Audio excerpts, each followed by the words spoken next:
매일 오전 11시 강한 녀석들이 옵니다. 안녕하세요. 검일환입니다.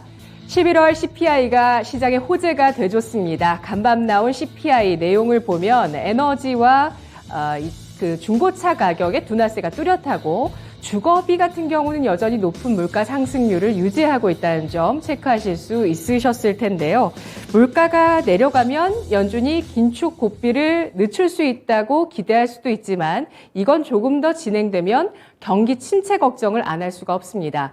다울 투자증권에서는 연준의 피봇 기대가 오히려 경기 불안을 자극할 수도 있다면서 오늘 밤에 나올 12월 FOMC에서 점도표상 최종 금리를 주목해보자라고 분석을 했습니다. 세금 이슈가 요즘 좀 많이 나오고 있는데요. 미국과 유럽 연합에서도 세계 최대 탄소 배출국인 중국에 관세를 부과하기 위해서 탄소세 도입을 추진하고 있습니다.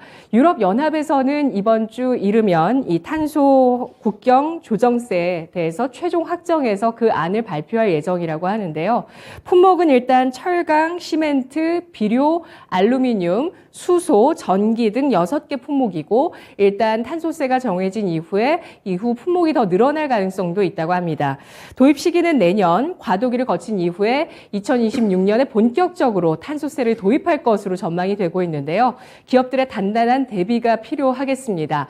오늘은 CPI 장세, 내일은 FOMC 장세, 그리고 금요일장까지 남아있는 이번 주 어떻게 시장을 볼지 세 분 만나보시죠. 안녕하십니까? 네, 세 분의 강한 녀석들의 오늘 코멘트 확인해 보시죠. 신상원 전문가 느리지만 맞는 방향으로 가고 있다. 최태규 전문가 바이든 빈손, 시진핑 그찐 예우. 신기수 전문가 경계선 대기 구간 뚫느냐 막히느냐. 이 가운데서 오늘 신기수 전문가의 의견부터 확인해 보겠습니다. 경계선의 대기 구간.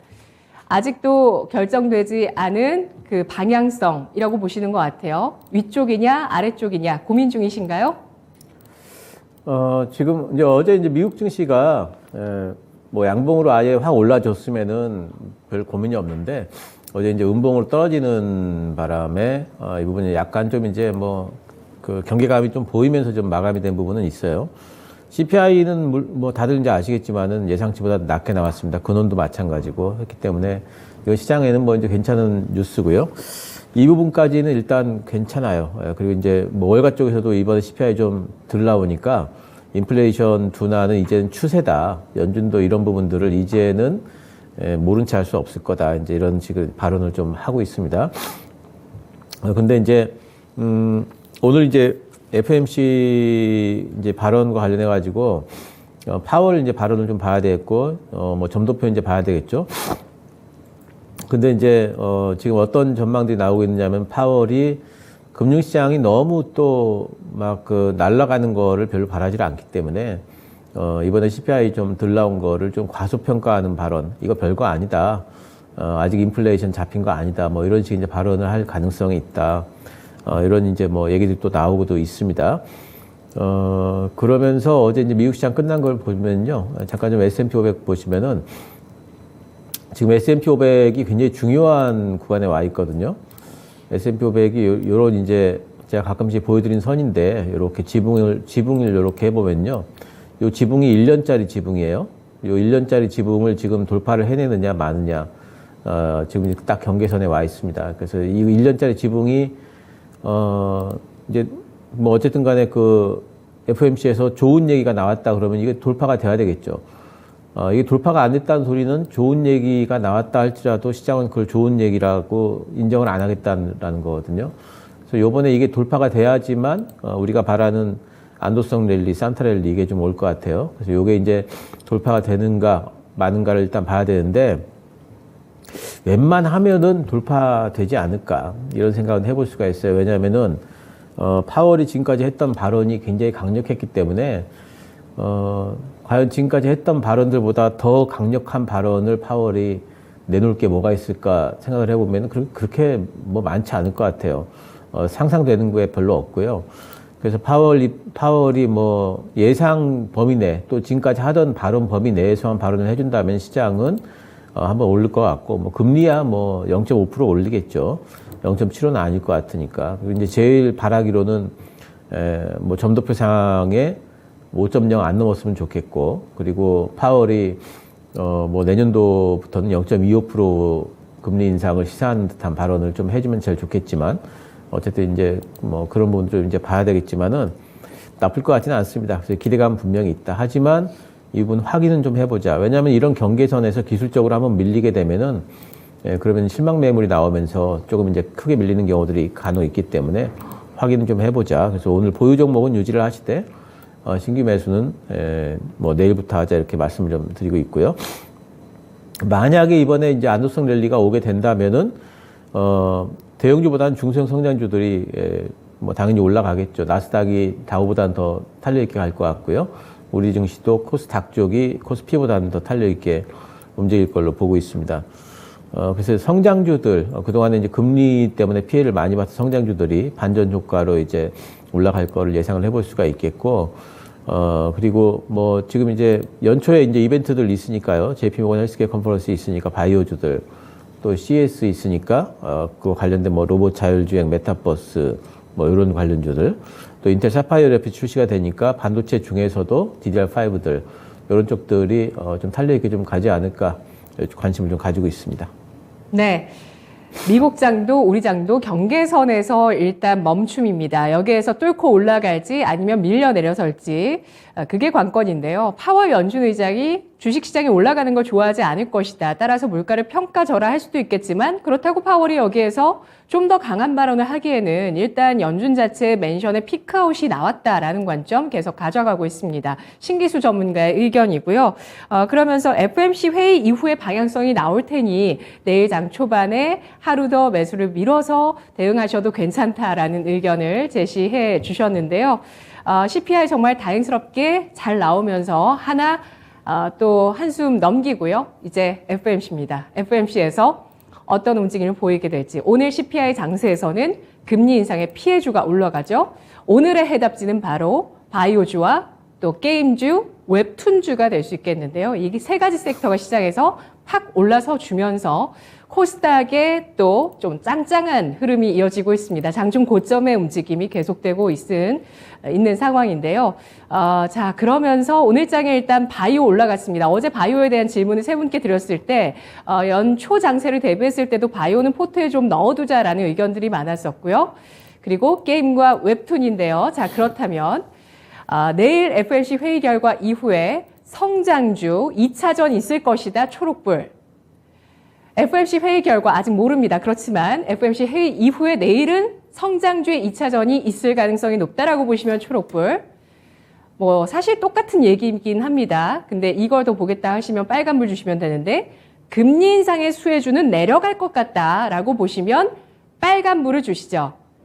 사실 이게 같은 얘기거든요. 예, 금리 인상의 이벤트가 끝나고 나면 금리 인상 피해주가 좀 올라서고 금리 인상 수혜주가 내려서는 이게 하나의 흐름인데요. 이 가운데서 어떤 쪽을 더 좀 우리가 대비를 해야 될지 성장주의 2차전일지 금리 인상의 수혜주가 내려가는 걸 오늘 좀 대처를 해야 되는 것인지 세 분의 의견입니다. 세 분 모두 초록불을 주시면서 성장주의 2차전을 예상해 주셨는데요. 신상원 전문가님.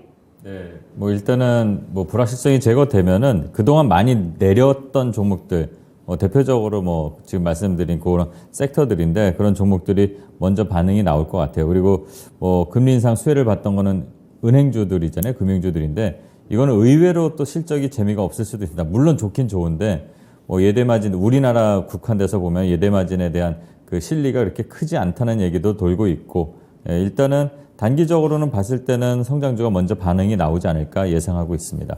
네. 금리 인상 수혜주, 은행주, 보험주 이런 쪽은 또 일부 배당의 기대도 있는 쪽도 있습니다. 증권도 역시 마찬가지로요. 증권은 최근에 메리츠 금융지주에서 또 보험과 증권 계열사를 흡수합병한다는 소식이 있어서 이후에 또 주주 환원 정책에 대해서 또 약속을 했거든요. 그래서 또 주목하시는 분들도 계시는데 어쨌든 금리 인상의 수혜주 같은 경우는 차익 실현 매물 많이 맞을까요? 아주 많이는 아니어도 어느 정도 좀 이미 한번 나온 적은 있을 것 같아요. 그 이슈로 먼저 움직였던 몇몇 종목들이 있는데 제주은행도 최근에 많이 내려갔습니다. 그렇죠. 근데 이제 실제로 우리가 아는 많은 투자자들이 아는 그런 대형 주들은 그렇게 많이 오르진 않았거든요. 근데 느릿느릿 방향 잡아서 이제 갈 것 같은데 재미가 좀 없을 거는 같아요. 네. 예, 알겠습니다. 그래서 투자자들은 내일 성장주의 2차전에 집중할 것으로 예상해 주셨고요. 최태규 전문가님 마찬가지시네요. 네, 일단 뭐 보시면 아시겠지만 이 중국 코로나의 확산세 아니면 또 풀리면서 뭐 약품 사가지고 품귀 현상 난다 그러면서 오히려 바이오보다 제약주들, 제약 관련된 종목 작은 애들이 막 급등 나왔어요. 근데 결국 그 코로나에 의해서 어찌 보면 또 리오프닝, 뭐 화장품이라든가 또 이런 애들은 또 좀 죽고 오히려 제약주들의 움직임이 나타나는데 결국 향후 그 중국의 이 코로나 이 확산세 아니면 또 관련된 뭐 품귀 이러한 것들이 조금 더 이어진다면 이들 섹터는 더 가고 또 리오프닝 죽을 거예요. 근데 그 가능성은 봤을 때 지금은 동절기 들어쓰고 이 마스크 띄고 뭐 이런 거로 인해서 코로나는 아니면 뭐 독감이든 이런 것들은 더 늘어나겠죠. 예, 그렇게 되면은 오히려 최근에 막 제약주들 바닥에서 올라가는 이런 애들은 오히려 눌림을 이용해 가지고 한 번 더 갈 가능성은 있다라고 보고 있기 때문에 오히려 제약주 쪽으로 우리가 좀 포커싱하는 건 좋을 것 같습니다. 네, 중소형 제약주 긍정적인 의견을 주셨고요. 이 밖에 성장주에 대해서는 어떤 쪽에 관심 갖고 계실까요?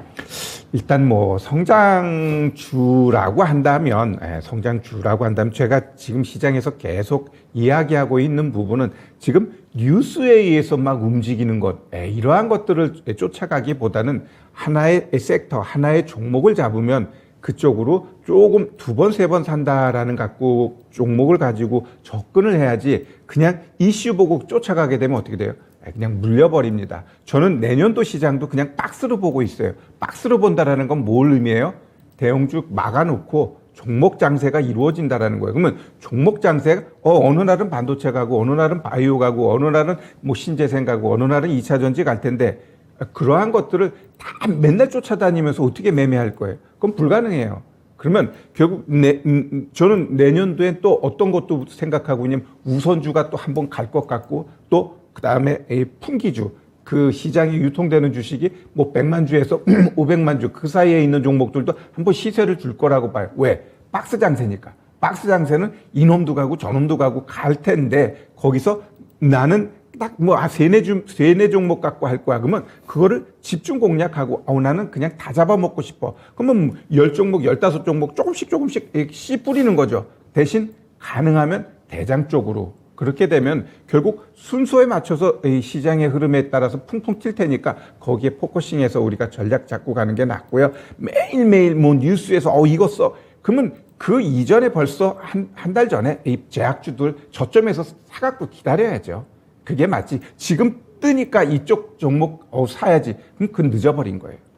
예, 저는 그렇게 생각합니다. 네, 제약바이오 여전히 낙폭과대 측면에 매력이 있다고 보셨고요. 그리고 내년도 지수가 박스권으로 예상이 되기 때문에 그 안에서 테마주 장세가 계속 열풍을 일으킬 수 있다고 보셨습니다. 신기수 전문가님, 게임주 더 갈까요? 예, 저는 성장주 2차전 어떻게 보실까요? 예, 게임주 이제 출발하는 거고요. 이제 뭐 시장이 이제 움직이게 되면은 게임주도 움직이고 또 이제 뭐 오늘 뭐 요즘에 잘 움직이다가 뭐 살짝 뭐 주춤하고 있는 드라마 제작이라든가 뭐 엔터지 이런 쪽도 다 움직일 겁니다. 시장 움직이게 되면은 저는 근데 좀 안정적으로 갈 수 있고 지수와 함께 움직일 쪽은 아무래도 2차전지 쪽이라고 보고 있어요. 외국인들이 지수가 올라갈 때는 2차전지는 늘 매수를 또 해주고 있고 또 빠질 때는 또 팔지만 그래서 이제 뭐 좀 안정적으로 하시려면 2차전지 쪽에 들어가시면은 연속성을 가지고 뭐 좀 들고 있을 수 있겠고 너무 변동성이 심한 이제 그런 부분들은 좀 단타 정도 할 수 있고 뭐 게임주도 계속 더 갈 수 있다 보고 있습니다. 네. 신상원 전문가님은 내일장의 예고편 아까 구체적으로 말씀은 안 해주신 것 같은데 네. 성장주 내일 뭐 보시겠어요? 저도 지금 게임주 보고 있고 또 얼마 전에 추천드린 뭐 카카오 관련 애들 근데 이제 게임주는 좀 선별적으로 좀 지금 골라서 보는데 그 가상자산하고 상관이 없는 P2E 쪽이랑 상관없는 게임주들이 몇 개 좀 보여서 뭐 종목을 말하자면 뭐 M게임 또는 뭐 낙폭과대가 어제 좀 나왔던 뭐 NC소프트라든가 이런 거를 좀 선별해서 좀 볼 생각입니다. 예, 게임주 또 다른 섹터는 어떤 쪽이라고 하신 거죠? 게임주 정도로? 게임주, 그다음에 뭐 카카오 관련, 카카오 또는 그렇죠. 네이버. 저번에 우리 한번 여기서 플랫폼주. 했었잖아요. 그래서 예. 그런 종목도 한번 살펴보고 있습니다. 알겠습니다. 신상원 전문가는 성장주 2차전으로 게임주와 플랫폼주 의견 주셨고요. 그리고 최태규 전문가는 제약 바이오주 중심으로, 또 신기수 전문가는 게임주와 드라마 제작, 그리고 배터리주에 대해서 의견 주셨는데요. 첫 번째 코멘트 알아봤습니다. 두 번째 코멘트 이어가 보죠. 두 번째 코멘트는 신상원 전문가 느리지만 맞는 방향으로 가고 있다. 확인을 해보겠습니다. 느리게 가는 게 좋을까요? 종목별로는 잘 대응하면 또 손실을 만회하는 그런 기회를 잡을 수가 있긴 한데, 느리게 가는 것 때문에 답답하신 분들도 많이 계시고요. 좀 안내할 수 있는 멘트 주시죠. 우리의 마음이 느린 겁니다. 항상 말씀드리지만, 네, 저도 그렇고요. 저도 뭐 개인 투자자로서, 트레이더로서, 저도 항상, 이렇게 나왔으면 오늘 바로 올라가야 되는 거 아니야? 이런 생각이 들어요. 어제 이제 미국 시장도 급등으로 출발을 해서, 음봉으로 이제 마감이 됐는데, 아침에 기분이 참 안 좋았죠. 마치 기대하고 딱 문을 열었는데, 옆집 강아지가 앞에다 뭘 해놓고 간 거 마냥, 네, 오늘 시장이 좀 그런 느낌인 것 같아요. 그런데 전체적으로 보면 항상 늘 이제 제가 중립적으로 이제 말씀을 드리면, 우리의 마음이 급한 거지 시장의 흐름은 어쨌든 우상향으로 가는데 우리 생각보다는 좀 달라도 방향은 맞게만 가면 좋다, 이렇게 말씀을 드렸습니다. 어떤 난관이 있어도 어차피 우리는 시장에 참여하는 순간 여러분들이나 뭐 저나 모든 분들이 이거를 극복해서 나가야 되는 건데, 어쨌든 방향은 맞게 간다 그러면 다행이라고 생각하는 그런 마인드가 좀 필요하다고 생각을 합니다. CPI 결과가 결국은 뭐 어쨌든 우리 기대대로 뭐 잘 나왔는데, 이를 바탕으로 이제 연준이 속도 조절을 오늘 이제 공식적으로 만약 50bp를 하게 되면 시사를 하는 거라고 저는 보고 있습니다. 또 이에 맞춰서 어제 바이든 대통령도 비슷한 얘기를 한 것 같아요. 옳은 방향으로 가고 있다. 그러니까 본인이 이걸 정하고 가는 것처럼 이렇게 말씀을 하셨는데, 어쨌든 지금 시장 자체가 인플레이션이 둔화되는 거를 확인되는 과정, 이걸 확인했다는 거에서는 저는 조금은 다행이다, 만족하고, 또 이제 내일, 그러니까 오늘 나와서 내일 발표되는 그 파월 의장의 발언을 또 한번 보고 확인해도 될 거라고 보고 있습니다. 다행인 결과고, 좀 김 빠진 미국 증시가 우리 시장을 조금 눌러버린 그런 효과가 있다고 보는데, 지금 우리 시장 그래도 잘 버티고 있는 거라고 저는 보고 있습니다. 그리고 중국 리오프닝 관련해서 이 리오프닝이 쏘아올린 좀 감기약 품귀, 뭐 이런 해열제 이런 것들이 좀 이슈가 되고 있는데, 앞에 이제 최 전문가님 말씀하신 것처럼 이런 것들은 지금 쫓아가시면 안 될 것 같아요. 갑작스럽게 이제 첫 시세가 나온 거니까, 첫 시세가 나온 거는 관심을 가져달라, 이렇게 시장에서 종목들이 우리에게 말을 한다고 좀 보면 될 것 같아요. 그래서 관심을 갖되 이 조정이 나오는 구간에서 또 한번 그때 이제 진입을 고민해봐도 될 것 같습니다. 오히려 여기서 관심 가질 종목들이 어떤 애들이 먼저 튀고 강하게 갔는지, 이 같은 섹터가 움직인다면 대장주를 잡는 게 제일 좋기 때문에 여기서 대장을 선별해서 우리는 한 템포 쉬고 기회를 한번 잡아보시면 좋을 것 같다는 말씀을 드리고요. 또 눈에 띄는 이슈 중에 하나가 미국에서 그 핵융합 점화를 성공했다. 제가 과학적인 쪽은 되게 상당히 공부를 못했어 갖고 이게 모르는데, 이게 상당한 뭐 에너지의 신기원처럼 이렇게 좀 이슈가 나오는 것 같더라고요. 그래서 그런지 어제 약간의 찌라시성 기사가 좀 돌기도 하면서 몇몇 종목들이 움직였습니다. 근데 이게 실제로는 잘 뉴스 내용을 보면 신기원을 향해서 가는 거는 맞는데, 이 실생활 여기에 이제 되는 에너지 투입과 생산은 아주 난관입니다. 지원을 잘해줘도 4, 50년 걸린다고 하니까, 물론 이 연구하시는 분들은 계속 인류를 위해서 이 일을 하겠지만, 종목들 선정해서 대응하고 테마가 움직일 때는 조금 조심할 필요가 있다는 말씀드립니다. 모비스라든가 비츠로테크라든가 서남, LOT 베큐um 등 여러 이제 관련 회사들이라고 해서 이제 뉴스에도 좀 있고 관련주라고 이렇게 되는데, 실질적으로 지금 미국이 이거를 개발한 실험에 성공한 것과 우리나라 이 방식은 좀 다르다고 합니다. 우리는 미국은 관성에 의한 것, 우리는 자기장에 의한 것 해서 이제 연구를 하기 때문에 조금 내용이 다르니까 그 부분도 좀 주의해서 이 기회에 이런 새로운 분야도 한번 있다는 거를 좀 알아두시면, 이게 분명히 나중에 또 하나의 섹터가 만들어질 수도 있는 거거든요. 예전에 우리나라 대선 정책에도 핵융합 관련해서 정책이 있었던 걸 한번 기억해 보시면 그래도 무시할 건 아니라 그러니까 뉴스를 한번 좀 관심 있게 보실 필요가 있고요. 또 조심해야 될 거 한번 또 말씀드리면 FTX가 이제 미국에서도 역사상 제일 큰 최대 금융 사기라고 이제 규정을 해버렸습니다. 미국 검찰과 금융 당국에서. 그래서 이제 어제 그 창업자가 잡혔죠. 네, 그러니까 우리도 이런 관련돼서 가상자산 관련된 종목들 있으면 좀 조심해야 될 필요는 좀 있을 것 같아요. 계속 안 좋은 소식만 나오고 있습니다. 네, 이거 좀 유념해 두셔야 될 것 같고요.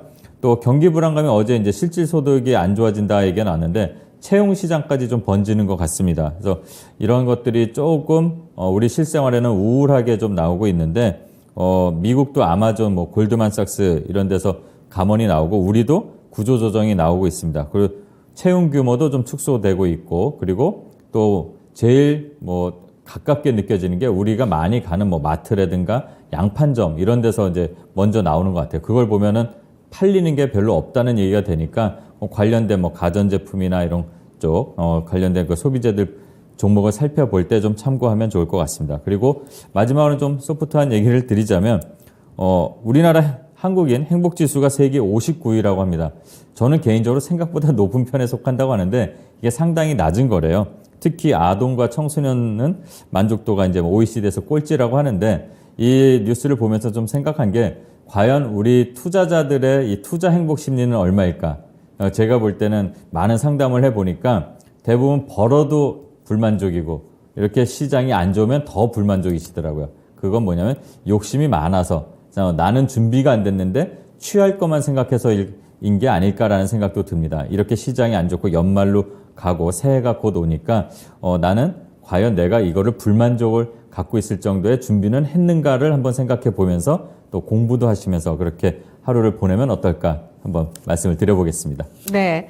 마지막에 부드러운 듯 하면서도 뼈 때리는 이야기를 해주셨네요. 네. 네. 실력이 받쳐줘야 결국에는 수익률이 나올 수 있다라는 걸 우리가 좀 인정하고 조금 더 공부를 해 나가면서 좀 겸허하게 시장을 바라보자라는 의견 주셨는데요. 저도 어제 오프닝 멘트 때 그 두 가지 탐욕과 과열 조심하자 이렇게 두 가지 말씀 드려봤었는데요. 참 쉽지 않습니다. 마음을 내려놓는 것도 쉽지가 않고 대응도 쉽지 않지만 세 분의 강한 녀석들이 여러분의 든든한 또 동반자가 되어드립니다. 오늘 신상원 전문가가 제시해준 코멘트 느리지만 맞는 방향으로 가고 있다라고 이야기하면서 시장에서 움직이는 종목 가운데서 감기약, 해열제, 품귀 현상 같은 경우는 일단 이런 종목군들이 좀 과열 현상을 보였지만 조정 이후에 바닥권에서 좀 보여준 이런 급등이기 때문에 조정 이후에 또 한 번의 상승, 거래 대금을 뒷받침하면서 또 한 번의 상승 가능성이 있다라는 관점에서 조정을 기다려보자라는 의견을 제시했고요. 또 가상자산 관련해서 FTX 창업자 지금 체포돼서 또 조사를 합니다. 그래서 어떻게 해서 파산이 됐는지 그 과정에 대해서 미국 사법부 측에서 밝히게 될 텐데 관련한 종목에 대해서는 굉장히 좀 기피하십니다. 피하자. 위메드 일단 바닥은 찍긴 했는데요. 진바닥이 나온 것인지에 대해서도 여러분들 많이 궁금하실 것 같고요. 그리고 또 핵융합 관련해서도 또 테마가 일어날지는 중장기적으로 한번 또 지켜보자라는 의견을 제시했는데요. 자, 이 가운데서 질문 드려보도록 하겠습니다. 지금 블랙아웃 기간이었는데 그 가운데서 연준 인사 발언은 없었지만 제닛 옐런 미국 재무장관의 발언이 이번 주에 있었습니다. 인플레이션이 내년 말까지 점차 완화가 되고 충분히 완화가 되면서 이렇게 물가가 순조롭게 잡히게 돼서 경기 침체를 피할 수 있을 것이다라는 긍정의 낙관론을 제닛 옐런 재무장관이 발언하기도 했었는데요. 자, 이런 가운데 우리가 어느 쪽에 관심을 가져보게 될 것인지에 대한 질문 좀 더 드려보도록 하겠습니다. 자, 자동차주에 대한 질문 드리겠습니다. 경기 침체 또 물가 상승 관련해서 자동차가 굉장히 또 중심에 있는 섹터 가운데 하나인데요. 최근에 여러 가지 이슈가 많습니다. 그 가운데서 자동차가 신저가 경신하고 있죠. 자, 신저가 경신하고 있는 자동차주에 대해서 매수 관심 보여주시면 초록불, 관망 의견이시면 빨간불 주시죠. 현대차, 기아 모두 신저가 경신하는 움직임 나오고 있습니다. 미국의 인플레이션 감축 법안 연내 개정 어렵다는 소식이 나오고 있는데요. 다만 유럽에서 판매는 괜찮습니다. 현대차, 기아, 전기차 유럽에서 누적 판매 44만 대 나오고 있다라는 소식 나오고 있고요. 또 기아의 국내 모처럼 전기차 생산 공장 설립 이슈가 있는데 노조와의 의견 격차로 인해서 이게 좀 난항을 겪고 있습니다. 최태규 전문가 노란불 주셨고요. 신상훈 전문가 빨간불, 신기수 전문가는 초록불의 의견 제시하면서 자동차의 의견 모두 엇갈리고 있는데요. 매수 관심 갖고 계시는 신기수 전문가님 의견 주시죠.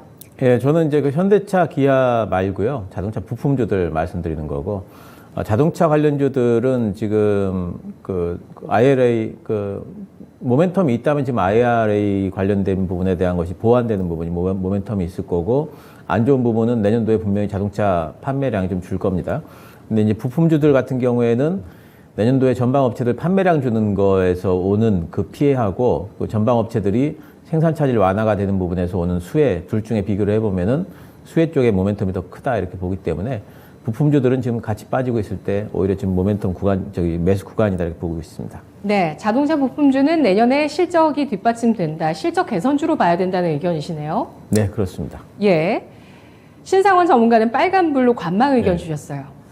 저도 신 전문가님 말씀에 동의하는 부분은 이제 부품주들은 괜찮을 것 같아요. 뭐 현대기아차 말고도 뭐 수출을 하는 회사들한테는 이제 좀 괜찮을 것 같은데 일단은 그 IRA법이 좀 불확실성이 좀 있고 또 유럽도 IRA법을 이제 비슷하게 유럽식으로 좀 한다는 얘기도 좀 돌고 있고 그리고 좀 시청자분이 좀 글을 남겨주셨지만 차를 할부로 사는데 금리가 올라갔기 때문에 부담이 됩니다. 그래서 또 특히 계절적 특성상 지금 사는 것보다는 좀 봄이 돼야지 사지 않을까. 예, 그때 되면은 좀 경기가 좀 좋아질 수도 있다는 그 기대감에 이 자동차를 사는 거를 좀 미룰 수도 있다는 저는 생각이 들고 실제 그런 뉴스들도 좀 나오는 것 같아요. 그런 면에서 자동차주 전체를 봤을 때 현기차 기준으로 보면은 좀 더 좀 시간이 있어야 되지 않을까 그런 생각을 갖고 있습니다. 네.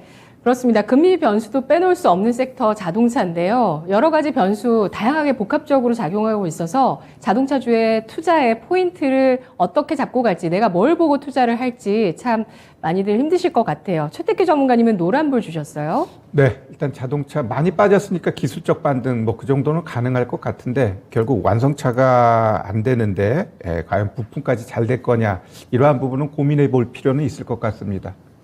주식이라는 건 항상 여러 가지 생각이 있으니까 그러한 부분을 우리 시청자 여러분들은 저 전문가는 저렇게 생각하고 이 전문가는 이렇게 생각하니까 뭐 사이가 안 좋은가? 그건 아니고 결국 시장에 대한 생각이 다르기 때문에 제가 반대적인 생각 이야기하고요. 결국 내년에 경기 안 좋아요. 그러면 안 좋을 때 우리가 집값이 올라가게 되면 어떻게 돼요? 굉장히 기분이 좋아. 주식 시장 올라가면서 내 계좌가 플러스 되면 어떻게 돼요? 기분 좋아. 그럼 어떻게 돼요? 이 기회에 자동차도 좀 바꿀까? 이번에 TV 바꿀까? 뭔가를 좀 바뀌고자 하는 생각이 있을 텐데, 뭐 집값 다 내려가, 주식시장 개판이야. 뭐 나은 게 없을 때는 어떻게 돼요? 먹는 것까지 아껴야 될 시점이라는 거죠. 그렇다고 한다면 결국 이런 완성차 같은 종목군들 많이 내려갔지만 과연 더 내려갈 거냐라는 부분은 어느 정도 하반 경직은 보여주겠지만 상승하는 데 있어서는 뭔가 실적, 이러한 것들의 변화가 나타나야 되는데 그 변화가 쉽게 안 나타나기 때문에 조금 지루한 그러한 부분에 있어서 이런 완성차를 매수해가지고 수익을 내기에는 좀 쉽지 않다라고 보여집니다. 네. 그래서 신차 대기 기간이 6개월, 그 이상 1년 뭐 이렇게 나왔었는데 최근에는 신차 대기 시간이 급속히 줄어들고 있다고 합니다. 서단계 1년차님께서 글 주셨고요. 또 신차 계약의 취소율도 뭐 절반가량 나오고 있다는 소식을 레즈비츠님께서 전해주시면서 사실 올 초에 제 꿈은 주식 수익률로 차 사는 것이었습니다. 라는 이런 또 고백을 해주셨습니다. 이거 참 쉽지 않은 고백이셨을 텐데, 맞아요. 그때는 진짜, 주식 시장이 더 올라간다, 4천도 바라보기도 하고, 또 경계해야 된다라는 시각도 있었는데 그 소리가 잘 안 들렸던 것 같아요. 그러니까 자동차 수익으로 사겠다라는 포부를 가지셨는데, 엄청난 하락이 있으셨지만 지금까지 저희와 함께 하시는 걸 보면 분명한 교훈을 바탕으로 이 다음 시세에는 분명히 차 사실 수 있으실 거예요. 자, 그렇다면 다음 코멘트 확인해 보도록 하겠습니다. 마지막 코멘트는 최태규 전문가인데요. 최태규 전문가가 사우디 이야기 해주시는 것 같아요. 바이든은 빈손으로 보내고 시진핑은 극진 예우를 하다니 어떻게 봐야 될까요? 네, 우리가 주식을 할 때는 그냥 매일매일 종목 흐름에 있어서 어떻게 뭐 짜장면 값 벌까 뭐 그렇게 매매하시는 분도 있고 어찌 보면 또 큰 그림에서 거시적인 측면을 봐야 될 텐데 과연 내년에 이 문제가 시장을 좀 엉클어뜨릴 가능성이 있기 때문에 오늘 좀 이 부분에 대해서 이야기를 하고자 합니다. 자, 우리 사우디가 왜 미국하고 좀 멀어지려고 하고 중국하고 가까워지는 것일까? 라는 부분에 있어서는 좀 우리가 하나하나 짚어볼 필요가 있을 것 같습니다. 먼저, 일단 사우디가 이제 미국하고 좀 거리를 두기 시작한 건 이 석유 패권이 결국 중동에서 미국으로 넘어가고 있기 때문에 그래요. 왜 그럴까? 2008년도 미국의 금융위기를 겪으면서 이 셰일가스 붐이 일어나면서 미국이 최대의 수입국에서 이제는 최대의 산유국의 최대의 수출국이 되다 보니까 사우디 입장에서는 저거 뭐야? 내가 페트롤 달러도 만들어줬는데 좀 아닌 것 같아. 근데 최근에 들어서 이제 사우디 왕실에 대한 문제, 그 다음에 중동 정책에 대해서 조금 미국이 변화를 주다 보니까 이제 균열이 생깁니다. 이 균열을 비집고 들어간 게 이제 중국이에요. 이 아람코가 중국 석유사죠. 그와 이제 파트너 강화를 위해서 100억 달러 이제 계약을 체결을 했는데 이 중국이라는 나라는 어떤 나라입니까? 사우디 수출의 4분의 1을 차지하고 있어요. 즉 4분의 1을 수입하는 게 중국인데 올 초였습니다. 3월 달에 이 결제 수단 우리 위안화 검토해 볼 필요 있어라고 했는데 이번 달에 이제 시진핑이 중국 갔죠. 시진핑이 사우디 갔죠. 이제 거기서 이제 이 위안화 결제 이 부분에 대해서 조금 더 구체화하는 그러한 내용들이 나옵니다. 자, 그러면 이번 이제 사우디 방문하면서 이 중국하고 또 여러 가지 뭐 포괄적 동반자 협정하면서 천문학적 규모 4억 건 이야기가 나오는데 잘 보면 에너지, 정보통신, 건설 등 뭐 34개 분야에 대해서 협정 체결했고 MOU 했는데 사업비가 38조야. 이거 우리나라에서 했던 거하고 비슷해요. 그러면 이 빈살만은 지금 여기에다가도 한번 찔러보고 저기에다도 한번 찔러보고 그러한 가능성이 높고요. 전 개인적으로 이 네옴시티 지금 시작은 했지만 안 될 가능성이 좀 높다라는 쪽으로 좀 배팅을 하고 있습니다. 자, 그러면 지금 사우디하고 중국 같은 경우는 거기 더 나가서 자 2년마다 우리 정상 간에 회의를 하자. 얼마만큼 아주 밀착된 모습을 보여주고 있습니다. 자, 미국 거리두기 하고 있는 사우디 이게 지금 잘하고 있는 부분인가라는 부분에 있어서는 진짜 굉장히 고민해야 될 것 같아요. 이 시진핑이 결국 이 걸프 지역 내에서 수입, 석유, 뭐 가스 이런 거 위안화 결제를 추진한다라는 이야기가 있는데 결국 이 부분은 미국 같은 경우는 달러 패권에 대해서 도전하면 어느 누구도 다 응징을 했습니다. 자, 이 달러 같은 경우 지금 뭐라고 해야 돼? 좀 균열이 생기고 이러한 것들은 제일 먼저 이란에서부터 나타났습니다. 이란 같은 경우 이거 석유 이거 내가 만들어서 내 지역에서 파는데 왜 이 결제를 왜 미국이 주도하지? 이러면서 이 결제 시장에 있어서 뭔가 도전장을 내밀었고 그 도전장을 내밀면서 결국 이란은 어떻게 돼요? 미국으로부터 악의 축 이러면서 엄청나게 이제 제재를 가하게 됩니다. 그 악의 축 이것을 가하면서 결국 이란은 어떻게 돼요? 국제 시장에서 좀 배제당하게 됩니다. 그 첫 번째 게 이제 스위프트예요. 이 스위프트가 뭐냐? 이 스위프트 같은 경우는 결국 미국하고 유럽하고 많은 은행들이 서로 통신 협정을 맺으면서 여기에서 배제되면 어떻게 돼요? 결제가 안 돼요. 근데 이 스위프트 배제되면서 중국이라든가 러시아라든가 유럽 같은 경우도 저렇게 되면 나중에 문제가 되겠네 하면서 중국도 2015년도에 CIPS라고 위안화 결제 시스템 만들었는데 이거 그런대로 거의 뭐 100개 이상의 국가들이 1200개 이상의 은행들이 CIPS를 쓰고 있습니다. 그 유럽도 2018년도 11월 달에 TIPS라고 유럽 내 지급 결제 시스템을 만들었어요. 그러니까 스위프트 외에도 러시아도 있고 중국도 있고 유럽도 있어요. 미국에 대해서 저 이기주의자 끝까지 믿을 수 없다라는 거죠. 자, 그러면 결국 내년도에 가가지고 사우디가 진짜 중국하고 막 캐면서 잘 지내면서 뭐라고 해야 되나 이 석유 이거를 진짜 위안화로 바꿨을 때 미국 죽든 중국 죽든 사우디 죽든 누구 하나는 죽겠다라는 그런 그림이 그려져요. 그래서 내년도에 사우디하고 중국의 이러한 밀접한 관계에 있어서 진짜 위안화 결제가 사우디께 이루어지네라고 했을 때 우리 좀 시장에 대해서 굉장히 경계감 갖고 가야 될 것 같아요. 왜? 누군가 하나 죽여버릴 테니까. 미국이 죽든 중국이 죽든 사우디가 죽든 달러 이 패권을 건드려버렸다는 건 미국 입장에서는 굉장히 리스크한 부분이기 때문에 누군가는 죽자 사자 한번 덤빌 것 같으니까 그러한 부분 우리가 체크해 보자라는 차원에서 오늘 좀 이 키워드를 갖고 나왔습니다. 네. 지금의 패권국가 미국을 만들어준데 뒷받침이 된 동맹이 바로 사우디였다는 점 페트로 달러 시스템을 통해서 설명을 해주셨습니다. 그러면서 최근에 이렇게 중국과 밀착하고 있는 사우디, 미중 패권 다툼에 어떤 관여를 하겠다는 의지인 것인가에 대해서 또 의구심을 표해 주셨고요. 그러면서 또 사우디는 네옴시티 아마 끝까지 못할 것 같다라는 의견도 주셨는데요.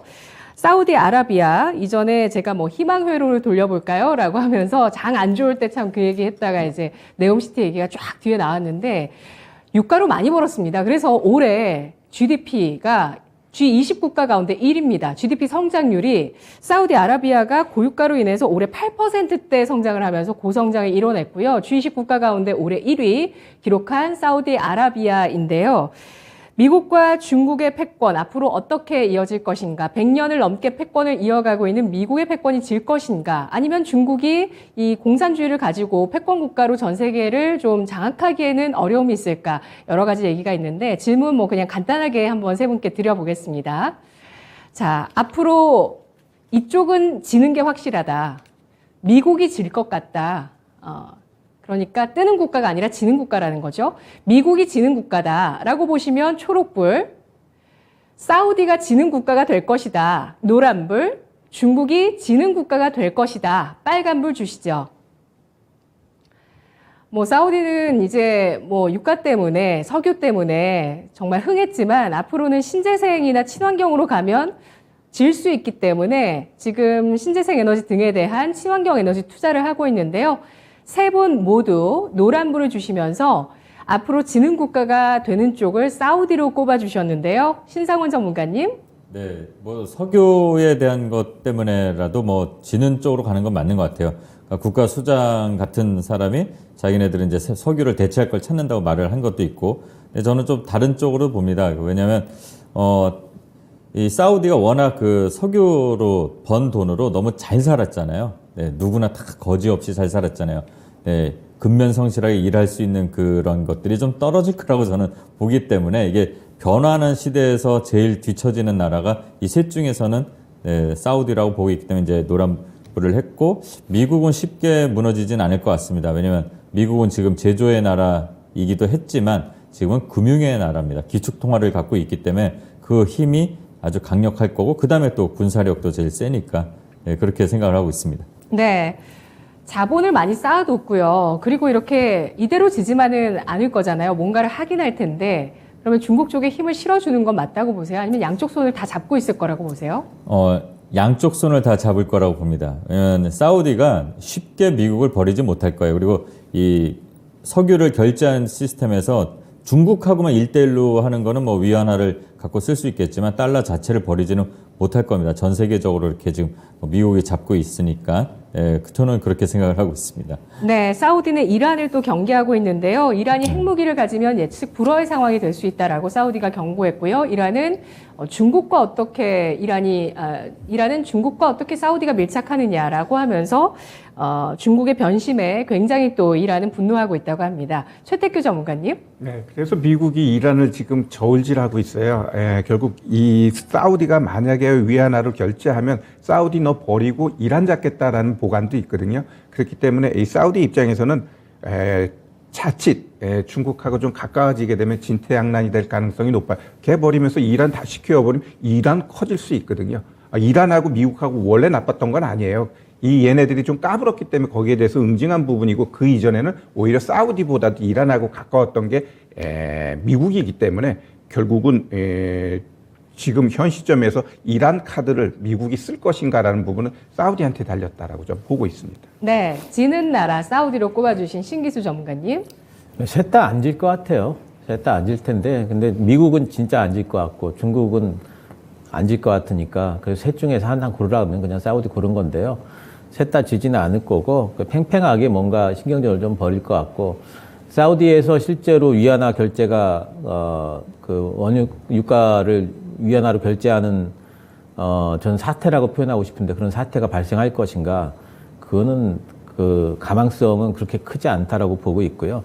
어쨌든 사우디는 지금 중국 쪽에 투자를 받아내기 위해서 중국 쪽에 이제 손을 좀 잡지만은 여러 가지 역학관계라는 게 사우디가 중국 쪽에 정말로 그 무게를 시키에는 그렇게 뭐 쉽지는 않을 걸로 보고 있습니다.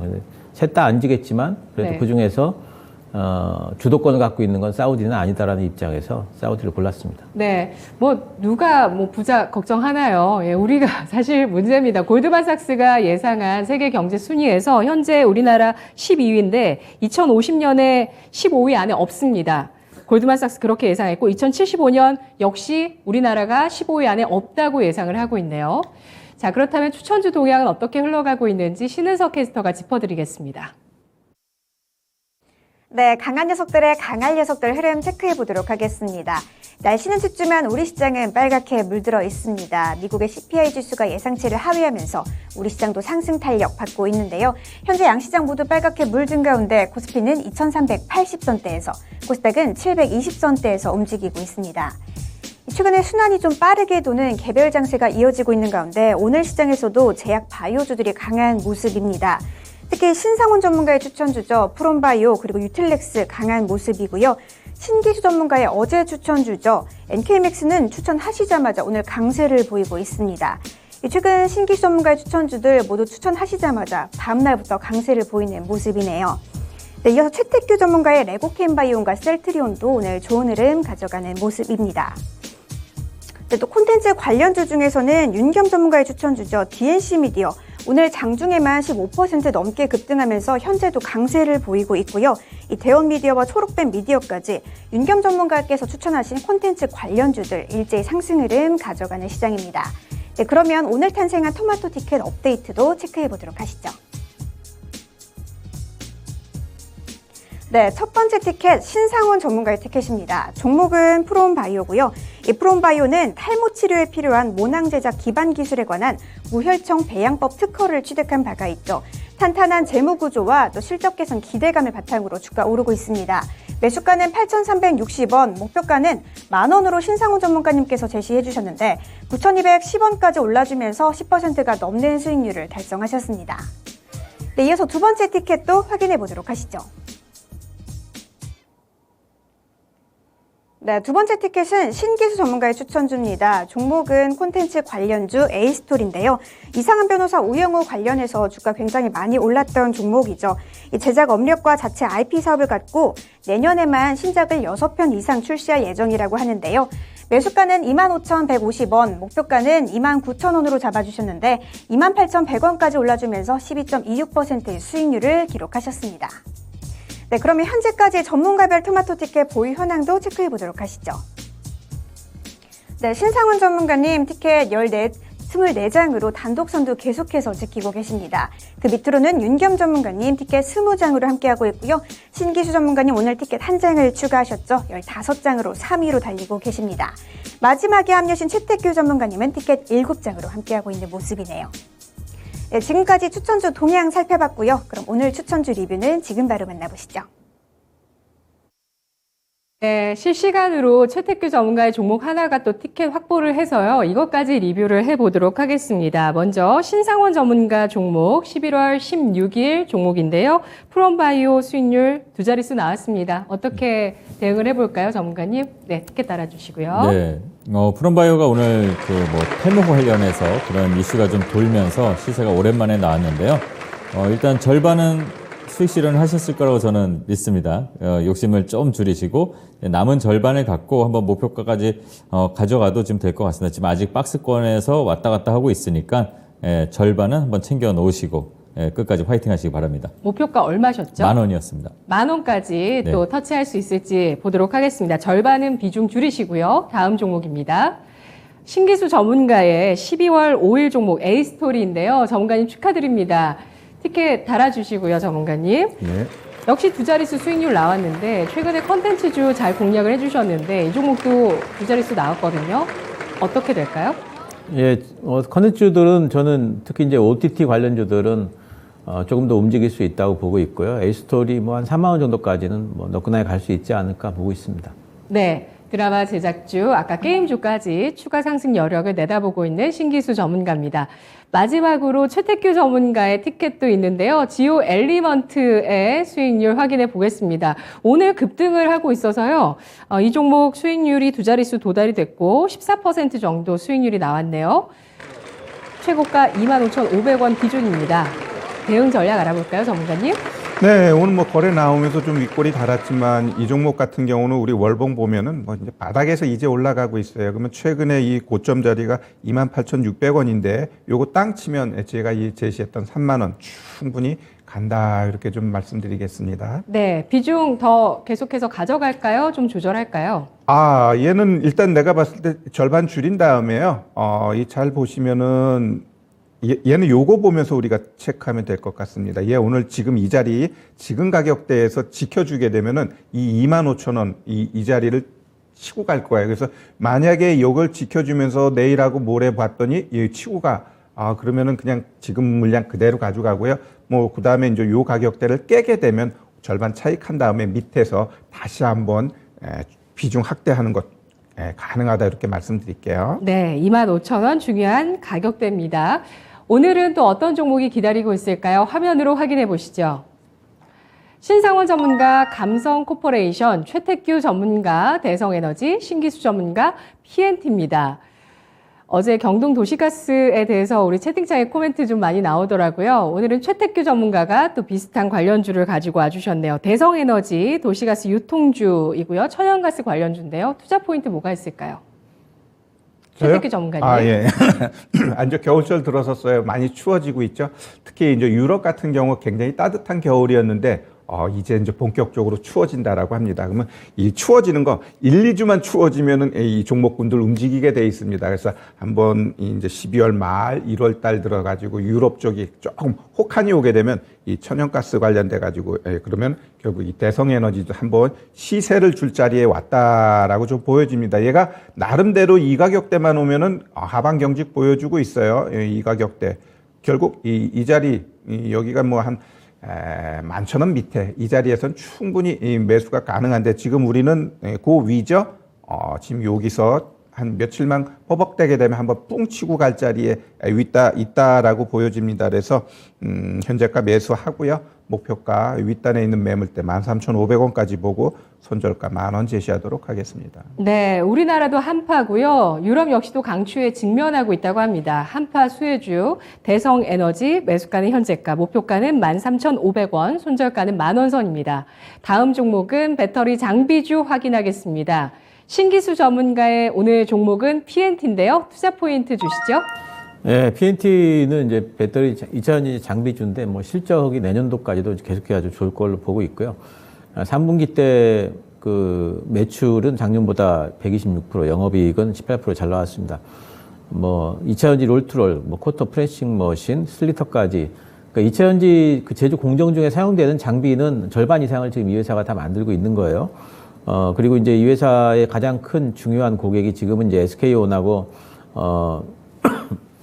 포드하고 조인트 벤처했던 블루오벌 SK가 있는데 여기가 지금 터키하고 테네시하고 지금 켄터키 사이트 만들고 있죠. 연말부터는 순차적으로 발주 예상하고 있고요.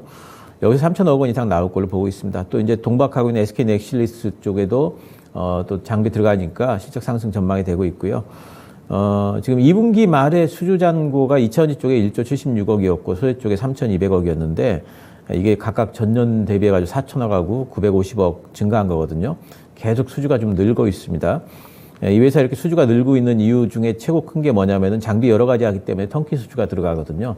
그래서 그것 때문에 수주도 많거니와 수익성도 높아요. 지금 내년도에 18%가 넘을 걸로 보고 있는데 제조업에 18% 넘는 거 굉장하죠. 올해 이제 4공장 준공하게 되면은 생산 능력도 1조 원까지 가게 되고요. 올해 기준으로 PER 15배, 내년 기준으로 10배, 10배라면은 저평가 구간이라고 볼 수가 있겠고요. 지금은 이제 뭐 차트 보시면은 요즘에 좀 반등이 나오다가 2차전지 관련주들 다들 이제 안 좋기 때문에 다들 같이 조정을 좀 받았죠. 또 이제 뭐 지수 반등 나오게 되면은 또 이제 올라갈 거고 한번 올라가기 시작하면은 내년도에 대한 실적 전망이 있기 때문에 좀 더 탄력적으로 갈 수 있지 않을까 보고 있습니다. 매수 현재가 가능하겠고요. 목표가는 일단 53,000원 잡아보고요. 그리고 손절가는 4만 원 잡는데 사실 손절가는 그렇게 큰 의미는 없다. 이렇게 생각을 하고 있습니다. 네. PNT 마진 들으시고 레제비스님께서 놀라셨습니다. 제조업에서 18% 영업이익률이라니 라고 남겨주셨는데요. PNT 이렇게 증설하고 있고 턴키 수주가 모멘텀이 됩니다. 저평가 구간이라고 보고 있고요. 매수가는 현재가, 목표가는 53,000원, 손절가는 4만 원이지만 별 의미 없다라는 의견입니다. 마지막 종목은 아웃도어 관련주 감성 코퍼레이션인데요. 제가 올해부터 등산 굉장히 좋아하고 있고 박상정 앵커가 캠핑 좋아하거든요. 이 두 가지를 함께하고 있는 기업이더라고요. 네, 이렇게 일상에서 주식을 찾는 것도 재밌는 것 같아요. 저도 이거를 여기 우리 시청자님이 가끔 이제 글을 남겨주신 분 중에 한 분이 상담을 통해서 이 얘기를 해주셔갖고 눈여겨봤는데 옷가게를 하시는데 옆집 가게가 되게 잘 팔린대요. 본인 가게는 좀 안 되더라도. 근데 이 스노우피크라는 그 브랜드를 갖고 있습니다. 원래는 이제 다른 IT 기기를 만들던 회사인데 이제 인수 합병을 하면서 지금 의류 회사로 이제 변신을 했죠. 그래서 이 스노우피크를 필두로 하는 의류 매출이 한 80% 정도. 그리고 이제 모바일 부분 충전기 관련해서 만드는 것들, 휴대폰 액세서리가 한 20% 정도를 차지하는데 실적이 상당히 좋습니다. 그리고 요즘에 등산복만 이렇게 활용하는 게 아니잖아요. 뭐 고프코어 룩이라고 해서 일상생활에서도 입을 수 있는 이런 옷을 좋아한다고 합니다. MZ세대가. 우리 상정 앵커님하고 미란 앵커님은 MZ세대시니까 네, 그래서 이게 인기가 많은 것 같은데 3분기 실적이 사상 최대라고 합니다. 그런데 4분기 실적도 계절적 특성이 있기 때문에 역대 최대 실적을 또 이어갈 수 있다. 이렇게 자신감 있게 회사 측에서도 밝히고 있고요. 실제 흐름이 지금 좋습니다. 그리고 또 최근에 이 시장 흐름에서 실적들이 다 하회되고 있는데 이 감성 코퍼레이션 같이 또 3분기, 4분기 갈수록 실적이 좋아지는 회사들도 있으니까 이런 것들 한번 살펴보면 좋을 것 같고요. 실적이 기반된 종목이고 지금 최근 차트를 보시면 거래가 들어오면서 중간중간 쉴 때마다 거래가 좀 줄어들고 또 올릴 때마다 또 거래가 살짝 들어오고 이런 흐름들을 보여주고 있습니다. 진입 가격을 말씀드리면 현재가 이하에서 3분할로 한 1,600원 정도까지 3분할로 해놓고 이렇게 진입하셔도 되고 그리고 손절가는 1,480원 그 라인을 깨면은 완전히 추세가 망가지는 차트니까 거기를 깨지 않기를 바라면서 목표가 2,500원 설정하고 대응하면 될 것 같습니다. 네, 알겠습니다. 감성 코퍼레이션입니다. 3분기 실적주이기도 했고요. 트렌드를 타고 가고 있습니다. 특히 MZ세대가 좋아하는 취미, 등산과 캠핑, 여기에서 입는 옷을 일상생활에도 입는 이러한 소비 트렌드를 주목해 주셨는데요. 매수가는 현재가, 목표가는 2,500원, 손절가는 1,480원입니다. 오늘도 세 분의 강한 녀석들이었습니다. 고맙습니다. 네, 지금까지 투자 판단에 도움드릴 수 있는 내용들 알아봤고요. 다만 주가의 상승과 하락을 보장하지 않는다는 점 유의하시면서 투자에 나가시면 좋겠습니다. 강한 녀석들 이번 주까지니까요. 매일매일 여러분 함께해 주세요. 고맙습니다.